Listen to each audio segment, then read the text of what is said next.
Eda Ranu's water and sewerage systems all set for the games. Minister Kuman calls for accurate statistics and financial accountability. And hundreds of thousands of cocoa seedlings left to rot. This is National MTV News with Tokana Hasavi. This is Monday's news and welcome back to another working week. Port Moresby's main supplier of water, Eda Ranu, is satisfied with water and sewage systems at all 2015 Pacific Games venues. Chief Executive Officer Henry Mokono says his men will be on the ground during the Games to make sure that disruptions are minimized. Mr. Mokono is satisfied with work carried out by contractors to get the venues ready for the Games next month.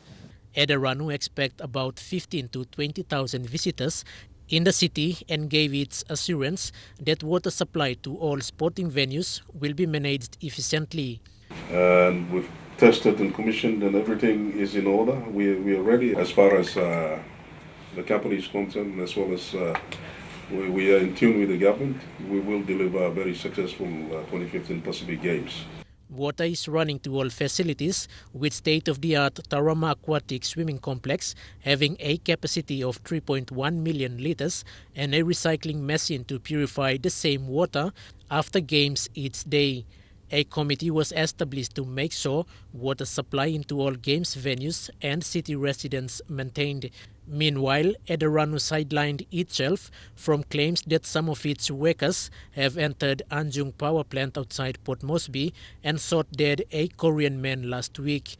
CEO Mokono says his officers do not carry firearms whilst on duty and that security guards at the site are at fault for not checking the identification card to verify those criminals involved. Meanwhile, the Korean community in Port Moresby are disturbed by the murder of the Korean man. Quinten Alomp, National MTV News. Education Minister Nick Kuman has reminded a gathering of provincial education advisors in Lae about the lack of accurate statistics of schools and student numbers, including financial accountability. Speaking this morning, he says lack of accurate statistics is affecting government's planning and pointed out that about 50 million kina remains unaccounted for. MTV's Scott White reports from Lae. This morning's conference session was about statistics and the lack of it. Today, improvements in the education system were highlighted, but also the statistics that showed that there were enormous challenges facing the country also stood prominent. 57 out of every 100 students don't make it into grade 8. 47 out of every 100 don't continue until grade 12. Those statistics are from the Education Department, and while enrollment has risen due to the tuition fee-free education policy, the struggle to keep children in school continues. Still on statistics, the Education Minister told the conference the current education figures on the number of schools, the number of classrooms and students are not accurate, and that's affecting planning and funding. We're still not comfortable that most of those enrollments are not as accurate as what we thought. So we still got a lot of work to do. And it is estimated about 50 million kina remains unaccounted for because student figures have been either inflated or understated. For the Morobe province, where many of its schools are in rural areas, keeping track of student numbers and the number of schools that are actually open is a major concern for Governor Kelly Naru. What we really need is baseline data to accurately establish a lot of the information that we need to drive the education service, not only in Morobe but throughout the country. The Western Province Education Advisor says the system remains heavily dependent on information supplied by teachers. One of the biggest issues for Western Province is getting to the schools. This is the 4th year since the introduction of the tuition fee-free policy. In over 4 years, government planners have tried to adjust to cater for shortfalls, either because figures have been understated or overstated. Now, the government spent 10 million kina to collect those statistics and make sure they get to Waigani. But so far, only 11 provinces have submitted their statistics. Scott White, National MTV News, Lae. Meanwhile, the Education Minister has come down hard on school administrations in the Morobe province for not keeping school fights under control. Nick Kuman says school authorities should not compromise their positions by negotiating on disciplinary matters and that students who are disobedient must be removed. His comments come after ongoing instances of school fights in Lae City and other parts of the country. The school administration and the teachers at the school level are not doing their job. There's a lot more compromise along there. That's why I took a position this morning. You've got to discipline them.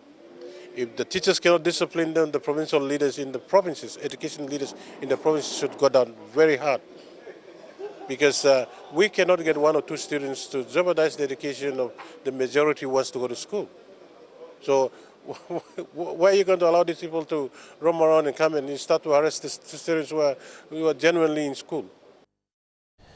New Ireland's Provincial Education Advisor has reiterated concerns over why government funding isn't reaching the province when it is due.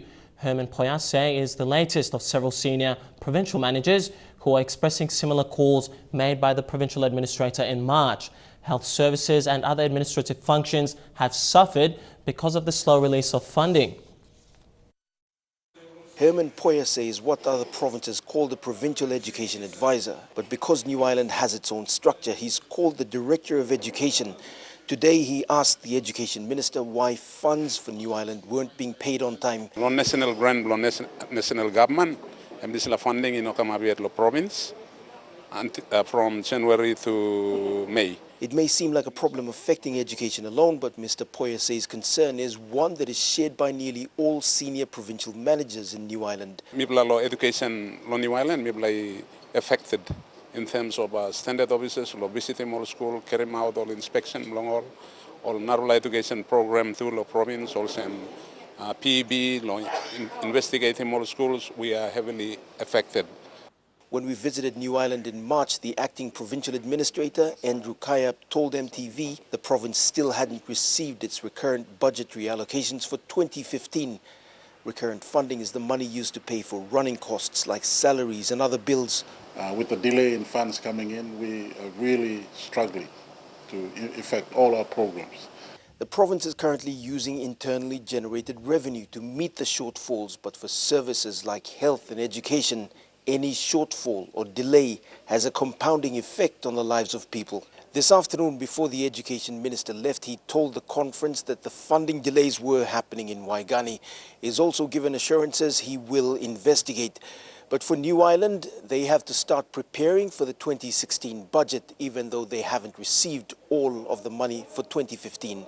Scott Waide, National MTV News, Lae. Teachers in rural Maramuni district in Wabe, Ganga province are performing multiple tasks apart from teaching. With limited government services, no law enforcers, pastors and medical practitioners, teachers are on the front line dipping their hands in fields totally unrelated to their profession. But they say they're loving it. Jerry Yakapun from a village near Wabek town has taken the challenge to teach in Wailep Community School in rural Maramuni, a sub-district of Wabek electorate. His colleague friends Jackie Lomian and Kelvin Punangi, also from Wabek Central, teach at neighboring Ilya Community School. Their service is distinctively different from teachers who taught in urban and semi-urban areas. They are multitask, overcoming challenges and performing duties they never trained to perform. They build house, which the carpenter should be building house. They build bridges for the kids to come to school, and they have solved social problems as magistrates. They have preached the word of God as pastors, provided facilities and given advice to communities as health workers. I am one of them who is working very hard as a pastor, as a teacher, as a magistrate and as a health worker.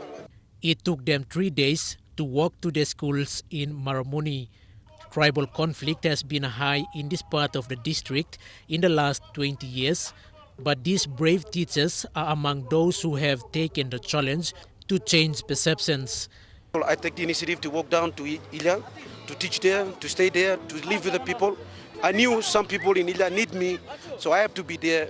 Last Friday, they came to Wabeg town to receive 5 chainsaws for their community and elementary schools. Local MP Robert Ganim purchased these chainsaws and 16 sawmill for the school's handheld centers in Wabeg district. For Maramuni, the MP said education has been restored finally and will continue to improve government services into the area. We have roughly 15,000 people in that area. All the schools were closed, all the airports were closed, but in the last 3 years I've managed to open all the schools. We have 5 community schools now running in Maramuni, fully staffed. All the schools are fully staffed, and the enrollment has increased. We have 16 elementary schools. Initially they were nil. Quinten Alomp, National MTV News. Still to come on National MTV News tonight, 2 more long-serving public servants face eviction. ExxonMobil responds to landowner claims and the success story of a local businessman. All the details when we come back. Stay with us.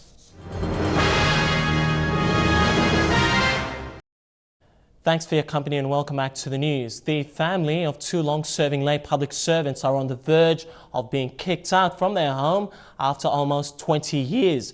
Lay fireman Herrick Hariepe and nurse Kimoikani have been given eviction notices by the Lay District Court to leave the house. The National Housing Corporation, tasked to provide affordable accommodation for Papua New Guineans, has a lawyer acting for a client who the family only knows by name. MTV's Bethany Harriman with this report.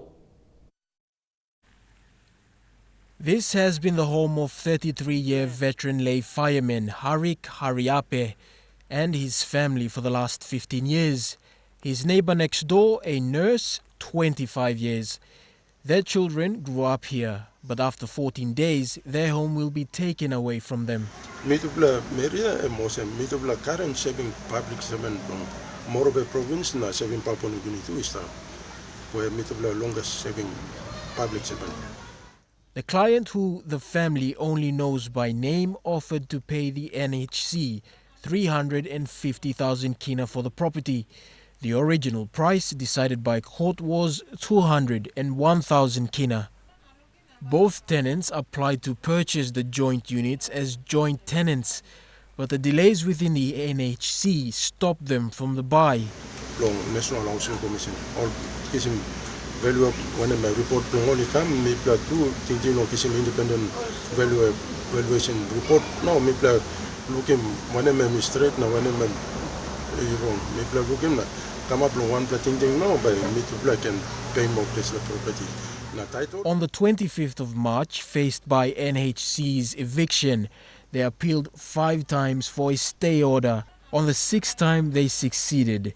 But that was on the 11th of June when the NHC got the eviction in court.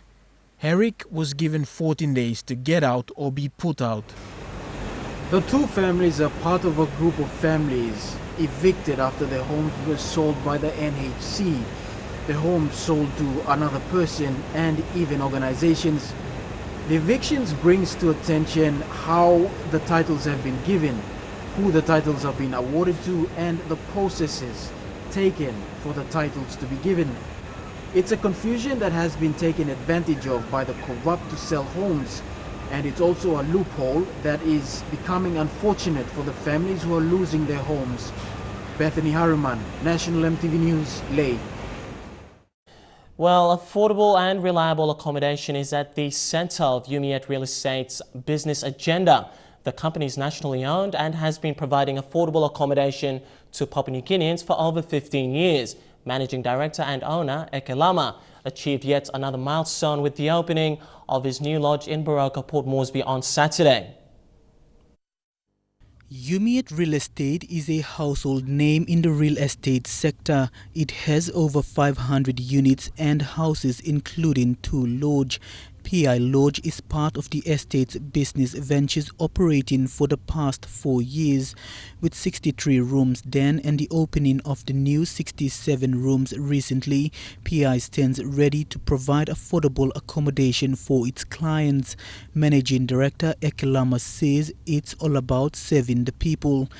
PI Lodge may be and been stopped almost 4 years. Time people have been building this time got 63 rooms, but time people are looking more same because the price below me plan how me plus have saving more guests below me plan.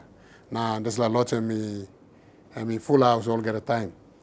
So that's why me plan extending this side ego and about 67 rooms. He even voiced concern about the unregulated real estate sector, condemning the high rental prices. He says prices should be reasonable for Papua New Guineans to afford in order to address the housing problems experienced in the city and the country. To sample line price below, or just working markup nothing because Papua New Guinea you mean no got price control on house. That's why all man all sample of foreigners or Papua New Guinea line too. Or you know worry, just put in price that's all. Nah, you me think awesome you me got heavy low house. Awesome low house low downtown and 7,000 a month, 7 to 10,000 a month. And then Boroko Boroko area, I mean go 5,000 to 7,000. Now Wajani go some Gero only go low 5,000. But awesome people just put in price below. But within 5 years or something, all the prices will come down now. Why got problem in country? Because everybody's building everywhere. In his 15th year in the real estate industry, he still sees housing as a major problem for many Papua New Guineans, but he hopes to ease this burden in the future through his various business ventures. Mickey Cavera, National MTV News. PDL 7 landowners in the PNG LNG project have spoken out on delayed payments for environmental damages caused to their land. The landowners say after almost 4 years of waiting, developer ExxonMobil has not taken steps to address this issue. They submitted a claim of 3.6 million kina to ExxonMobil for damages done to portion 14C. The Tukupa Walolen Group says the environmental damages were kept in the dark, awaiting ExxonMobil's response to pay the sum of 3.6 million kina. However, after waiting for almost 5 years now, developer ExxonMobil has gone quiet by not giving any feedback in paying the damage. Olipin wakum sambla delay na ignorance of payment, environmental damage compensation payment, long ground. Chairman Peno says Tukupa is no ordinary group, but a registered ILG in which was granted a special agriculture business lease in 2010. The land group has been incorporated, the ground has been registered, and then the issue title. An independent valuer compiled a report on damages done on portion 14.6, and copies of reports have been submitted to ExxonMobil, Petroleum and Energy Department and other stakeholders. Understanding the company that's all. When something come up, when they ignore him, this law, whatever plan title now. All got a so-called land and all paying business environment, whatever. Except condition plan 60.622 hectare on a plan to go all land group. Me plan no kissing. A clan spokesperson says people in the village are still living in suspense over this payment. Outstanding place tabo na ExxonMobil company yet. So Mary picking family over dry yet now still stop yet also. The landowners say if ExxonMobil does not pay the claim, they will take alternate steps to secure the claim. Jagla Power Jr. National MTV News. Meanwhile, developer ExxonMobil PNG says the courts have twice in 2011 and 2012 found this claim to be unsustainable under the laws of Papua New Guinea. In an email received by MTV News this afternoon, ExxonMobil says compensation for land deprivation is paid according to set rates and not assessed by consultant valuers, as Tukupawalo suggests. ExxonMobil says it has met its statutory obligations under the Oil and Gas Act in respect of compensation for deprivation of land required for the project. Exxon says the money currently sits in a trust account until these matters are resolved. Over 450,000 hybrid cocoa seedlings costing over $1 million kina will be abandoned if not planted on time. The multi-million kina rehabilitation project was funded by the World Bank to revive the cocoa industry in East New Britain after the incursion of the cocoa pod borer in 2006. Land set aside for cocoa farming has been claimed for oil palm development in the inland mining area of East New Britain. MTV's Edwin Fidelis has more.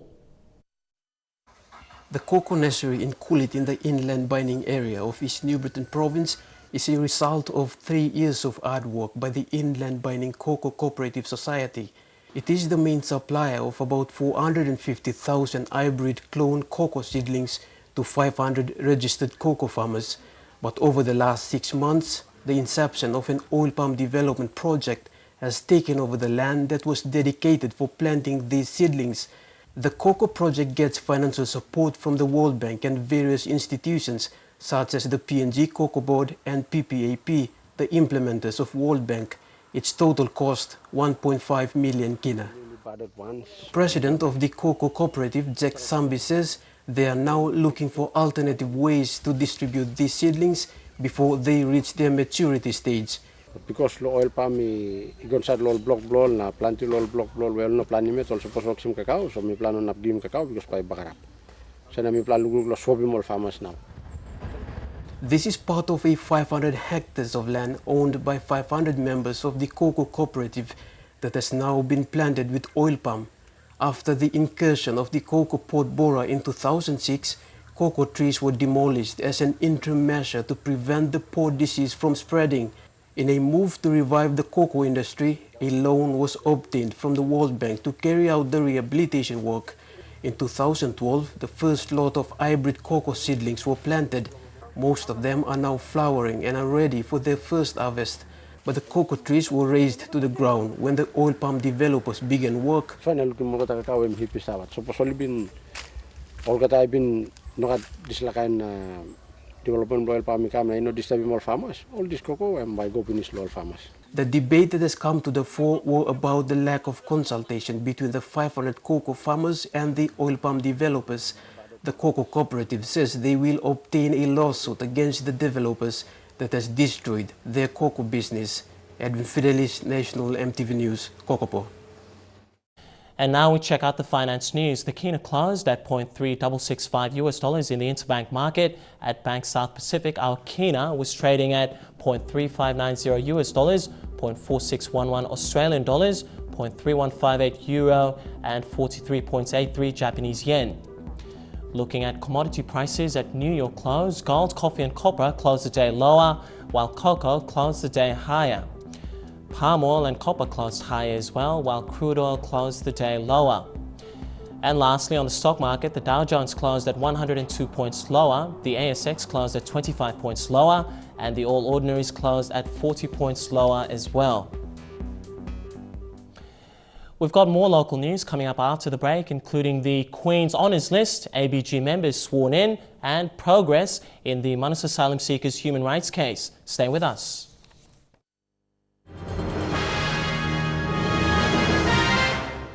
Good to have you back with the news. 95 Papua New Guineans were named over the weekend in the 2015 Queen's Birthday Honours List. Recipients of the birthday honours are from all walks of life, including those with distinguished services in education, health, sports, religion, law and order, and many other areas in the community. Governor for Enga Province, Peter Ipatas, was awarded the Most Excellent Order of the British Empire for his contribution to the economic and social development of his province. The highest award in the Queen's Birthday Honours List for PNG, the Most Excellent Order of the British Empire, was awarded to Peter Ipatas, rewarding his services in a wide range of useful activities. It was in recognition of his significant contribution to the economic and social development, particularly in health, education and vocational training of the Enga Province as its governor and a member of the National Parliament. 3 Knight Bachelors were awarded to former Judge Warwick Andrew, to Costas Constantino for services to the community and sport, to business and the banking sector, and also to Electoral Commissioner Andrew Trawen for his distinguished public service at the Electoral Commission for 3 terms involving in the conduct of national and local level elections. Governor for the Bank of PNG Loy Bakani and Minister for Fisheries Mao Zeming were awarded companions in the Order of St. Michael and St. George. Anderson Aigiru, Winnie Kiap, Michael Malabag and Nick Thompson were awarded Commanders of the Most Excellent Order of the British Empire. Dr. Lawrence Kalanoy, MP Jimmy Miring-Toro and Colonel John Rakatani were among many other Papua New Guineans recognized for their work. The Government House said the investiture ceremony will be held towards the end of the year. Deli Waigeno, National, MTV News. Newly elected members of the Bougainville House of Representatives were officially sworn into office today. The swearing-in ceremony was witnessed by Acting Prime Minister Grand Chief Leo Dion, national government's representatives, foreign mission representatives and the people of the autonomous region of Bougainville. The third house is led by elected President Chief John Momis. Roads in Manusa are going through a major upgrade by Queensland-based contractor Shamrock. This important project is valued at 35 million kina under the Papua New Guinea Australia Transport Sector Support Program. This will also see the upgrade of drains and bridge links between the airport and Lorengau town. The repair and maintenance covers a stretch of 26 kilometres. A major concern for road users is for the contractor to speed up work to allow for the smooth flow of traffic. LifeCare PNG, a foundation that looks after underprivileged children, is on its way to purchasing a new bus. It comes as corporate organizations and business houses are providing the required financial support to ensure that these children are safely and securely transported to and from school. Today, Melanesian Trustee Service Limited gave 15,000 kina as its support towards the foundation's drive for a new bus. The presentation was made to Life PNG Care Director Colin Parker in Port Moresby this morning. It will go towards the foundation's inaugural charity dinner aimed to raise funds to sponsor the education of these underprivileged children. We need to give the same opportunity to our children.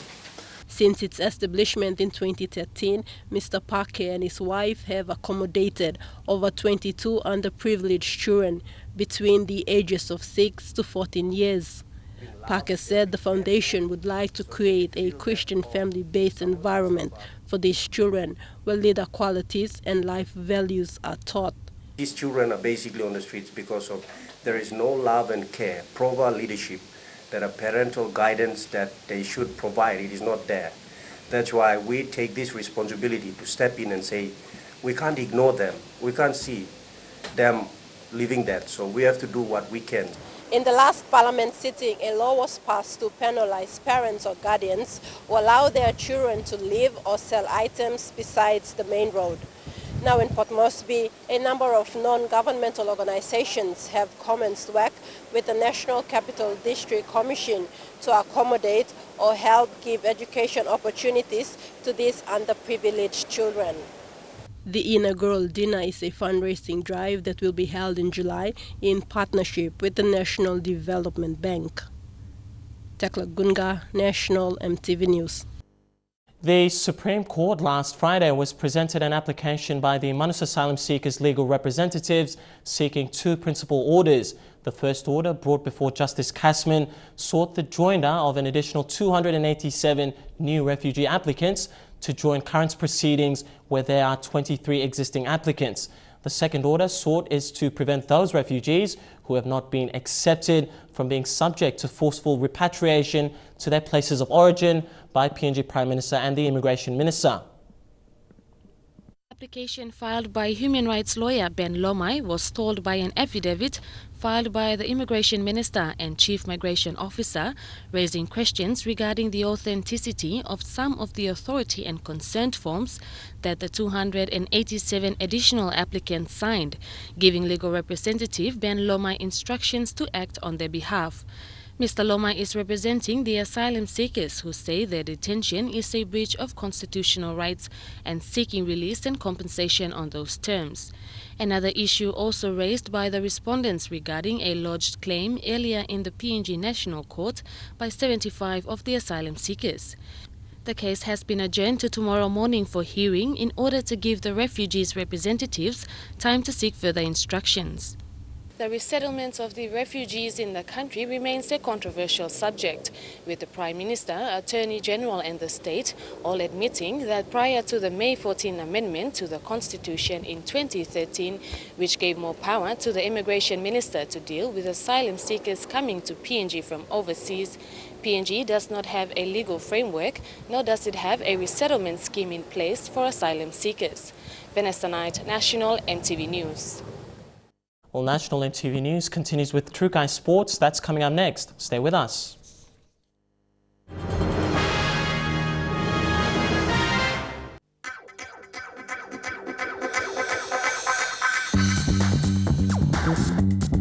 True Guy Sports.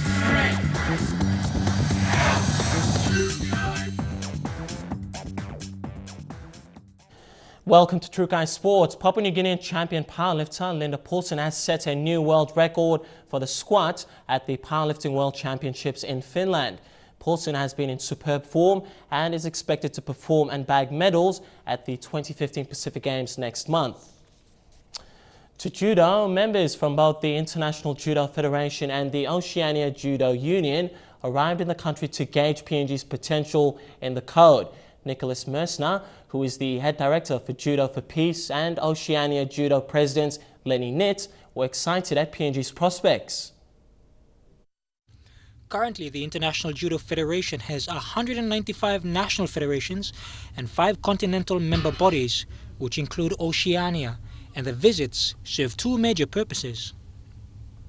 The first, development of the sport, and includes a World Judo Tour leading on to a Grand Prix and World Championships, and eventually leading on to the Olympic Games. And with Rio on the table in 2016, the sport can be used as a development tool. Because we believe and we trust the fact that judo can bring something more than just a physical activity. And it was designed as such. It was designed as an educational tool, using some values, some human and universal values through a physical activity to develop the mind, and therefore to create and to give the opportunity and the chance to young people to become better citizens. So, based on these 2 aspects, several programs are already being planned, one of which is the Judo Educational Journey. We've already organized such kind of events in China 2 times and in Canada, and this year we do it in Oceania. From PNG, the team traveled next to Vanuatu and then on to New Caledonia. The idea behind the concept to assist local federations create their own development tools and to be able to raise the awareness of the sport within their own countries. While development was a key aspect, OJU President Lenny Nitt is also keen to bring big events and competitions to Papua New Guinea.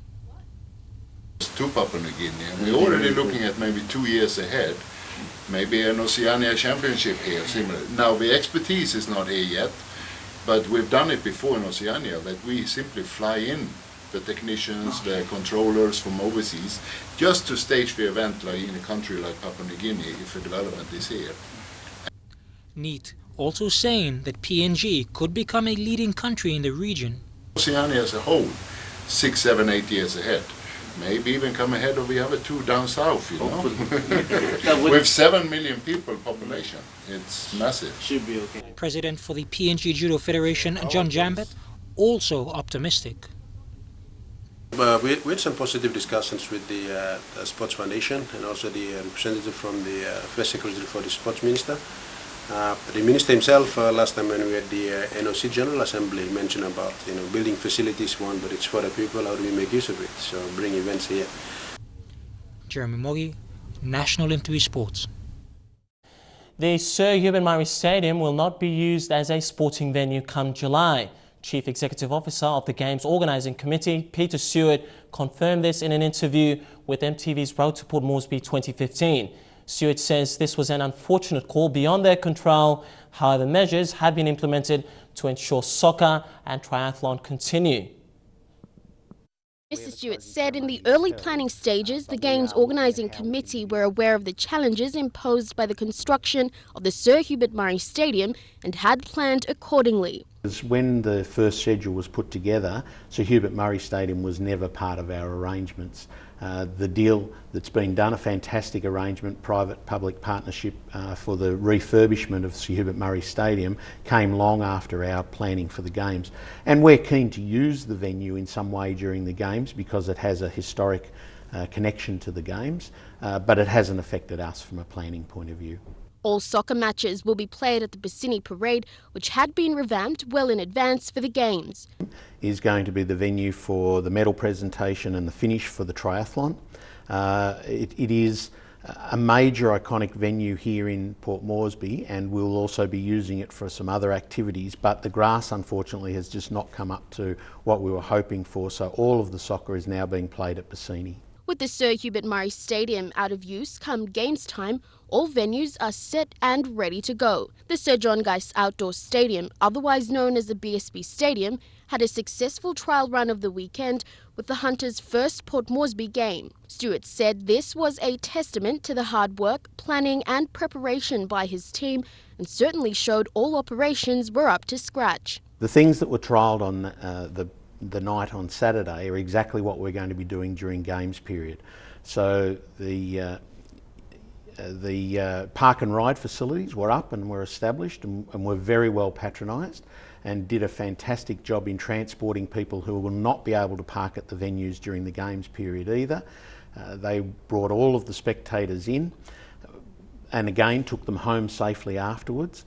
We had police around the venue and inside the venue to ensure that there was no problems, but we didn't really have any issues. The crowd were incredibly well behaved. But we trialled a whole range of other things that are going to happen at Games time that aren't normal here for NP. With all other venues in their final stages of completion, athletes and officials are set to move into the Games Village as of the 1st of July. Lorraine Genia, National MTV Sports. Still to come in True Guy Sports tonight, the Sepik Ironman competition and NRL action. Stay with us for that and more. True Guy Sports. Good to have you back with True Guy Sports. And in triathlon, Morab Wamajina has taken out the 2015 Sepik Iron Open division with a 10,000 kina prize money in Wewak over the weekend. Triathlon, Yang Wang and Moria Bia registered second and third place respectively in the Open division. This year's tournament saw a registration of 31 teams compete in the respective Open, Women's and Junior division. The triathlon event attracts teams from within East Sepik and other major centres within the country and continues to spark the interest of both young and old to participate in the sport. Clocking in 1 hour and 12 seconds at the finish line, Morab Wamajina are the reigning title holders in the 2015 Sepik Ironman. Villageans Xavier Kavan set the pace in the first 100 meters of the 4-kilometer start run, before being overtaken by same speeds Douglas Saboro in the first bend of the course.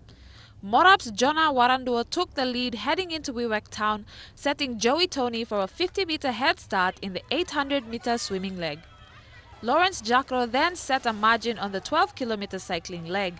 The course testing both mind and body before setting Elijah Kalana on the 5-kilometer finishing run.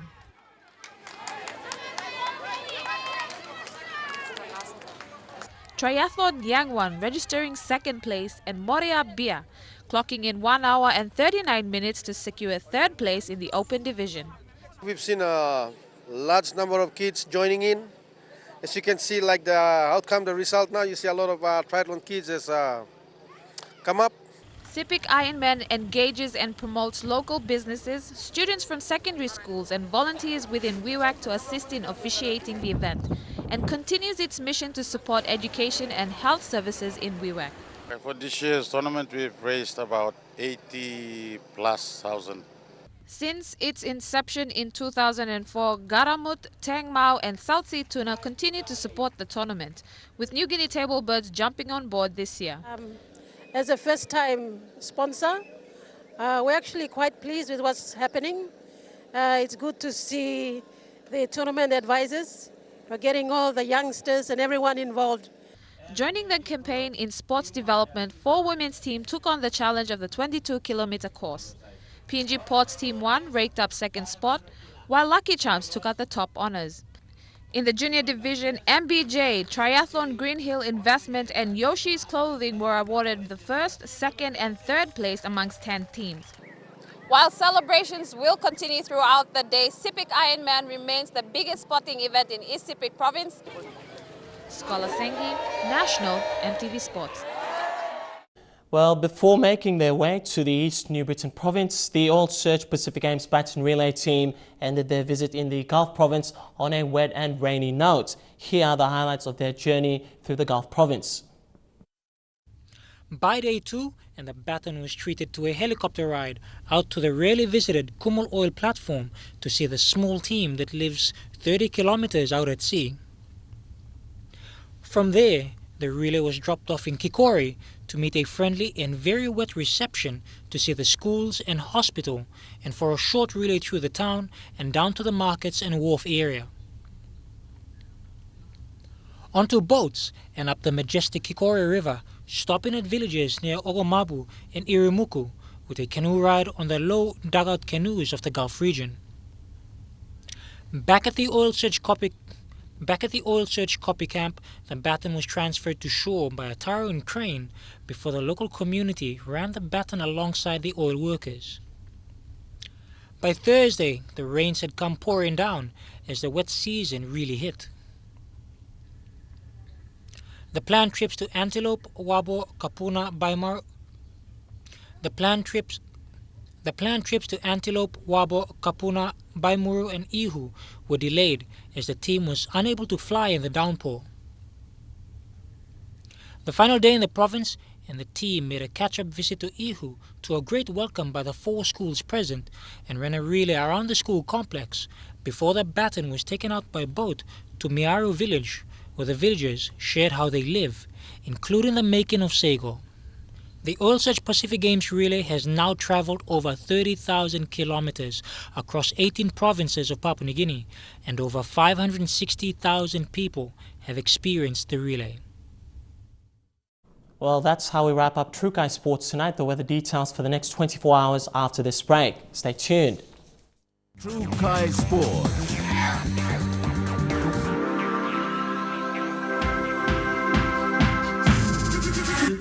True Kai Sports.